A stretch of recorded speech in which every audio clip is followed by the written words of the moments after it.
რა იქნება მაგალითად, რომ აი ამდენი პარტია რო გყავს რა, შეეჯიბრონ ერთმანეთს განვითარების ხედვების დადებაში. რა, აი მაგალითად როგორ მოახერხებენ იმას, რომ იმიგრაცია შეამცირონ, რომ აღარ გარბოდენ ქართველები. ხო, თავისი ვარიანტი ყველა, მაგრამ რა.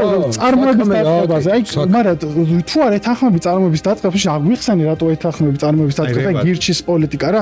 დადონდა იყოს ამაზე დებატები რა, ანუ მესმის ხო, მაგრამ აი ამაზე იყოს დებატები, იმიტომ მე დავიღალე 34 წლის ვარ. დავიღალე, რომ საგარეო პოლიტიკაზე მიდის ვაჭრობა და ჩვენ ისევ და ისევ ერთ ადგილს ვტკეპნით და არ ვითარდება ეს ქვეყანა. აი საბა და რევაზ აგერ აი 15 წელია სადმე რომელიმე ტელევიზიაში თქვენ თუ გინახავთ რამე პრობლემებზე დებატები, ექსპერტების მოწვევა, რაღაც მიხვდით, აი ეს ღრმა ანალიზები. სადმე გინახავ შოუს გარდა ის დაიჭირეს ისა რუსული, ფრანგული, ჩინური. ეგ არ ვინ უფრო მეტად დააქნევს ევროკავშირის დროშას რა და შერუსო აღარ გამოდის. ამაში სერიალია რა.